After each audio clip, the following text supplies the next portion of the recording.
22 साल कबल रिलीज होने वाली सनी देओल की फिल्म गदर के डायलॉग क्या आज की फिल्म गदर 2 में उसी तरह धूम मचा पाएंगे?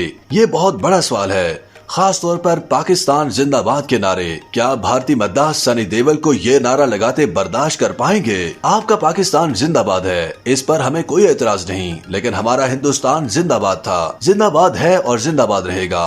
हिंदुस्तान जिंदाबाद। इस मुल्क यानी पाकिस्तान से ज्यादा हिंदुस्तान में मुसलमान हैं। उनके दिल की धड़कन कहती है कि हिंदुस्तान जिंदाबाद है, तो क्या वो मुसलमान नहीं?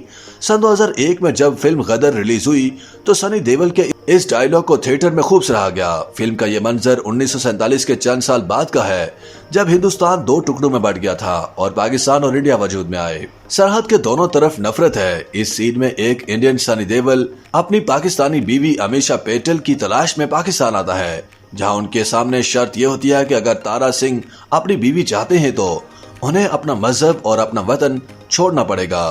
गदर जहां अपने दौर की सबसे बड़ी हिट फिल्मों में से एक है, वहीं बहुत से लोगों ने इस पर पाकिस्तान मुखालिफ और मुस्लिम मुखालिफ होने का इल्जाम भी लगाया। अब जब गदर का पार्ट 2 रिलीज हो रहा है तो जहन में ये सवाल आता है कि जब तारा सिंह पाकिस्तान जिंदाबाद का नारा लगाता है तो क्या उसे आज के माहौल में मुल्क दुश्मन कहा जाएगा?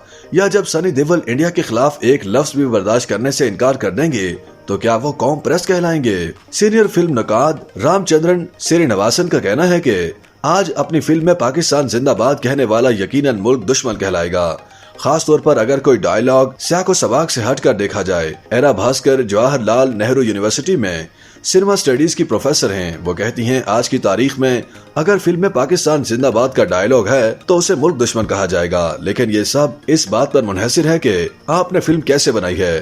गदर 1 और गदर 2 के दरमियान 22 साल का वक्फा है।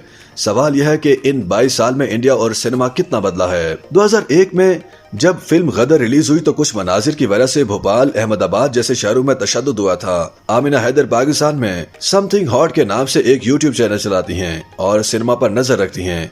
वो कहती हैं कि सियासी पोलराइजेशन की वजह से दोनों ममालिक के फिल्म साजों के लिए पाक इंडिया थीम पर फिल्में बनाना मुश्किल हो गया है। गदर की बात करें तो जहां इस पर तनकीद की जाती है, वहीं कई जगह पर यह फिल्म हर उस शख्स का दर्द बयान करती नजर आती है जो तशद्दुद का शिकार है, जिसकी जिंदगी तकसीम की वजह से तबाह हो गई। सकीना यानी अमीषा पटेल शायद इस फिल्म का वाहिद किरदार है जो 2 तरह के बयानिए के दरमियान झोलता है, जिसमें मजहब के नाम पर होने वाले तशद्दुद पर सवाल उठाने की हिम्मत है। हमेशा पूछती है किसी को हिंदुस्तान चाहिए और किसी को पाकिस्तान। इंसानों को इंसानों की बिल्कुल जरूरत नहीं। सियासी लोग खिलाफ पैदा करते हैं और लोगों को इसका खमियाजा भुगतना पड़ता है। हम ये कभी बर्दाश्त नहीं करेंगे। मजहबी जुनून और दीवानगी के दरमियान फिल्म गदर में दीवाने का किरदार वली भी यहाँ याद आता है। वली तकसीम के बाद पाकिस्तान का शायरी बन गया, लेकिन जहनी तौर पर वो अब भी गांधी के हिंदुस्तान में है। इसलिए जब लाहौर एयरपोर्ट के करीब मौसीकी के साथ जुलूस होता है तो वो कहता है कि क्या नेहरू जी आ रहे हैं, अंग्रेज वापस जाओ, ये मुल्क है, जमीन का टुकड़ा नहीं जो कभी भी तकसीम हो जाएगा। YouTube पर गूगली न्यूज देखने के लिए youtube.com की सर्च बार में गूगली न्यूज टीवी टाइप करें। गूगली न्यूज के पेज पर सुर्ख रंग के सब्सक्रिप्शन वाले बटन पर क्लिक करना ना भूलिए। YouTube पेज पर अपलोड होने वाली वीडियोस से बाखबर रहने के लिए बेल आइकन पर क्लिक कीजिए। आपको हर नई वीडियो के बारे में नोटिफिकेशन मौसूल हो जाएगा।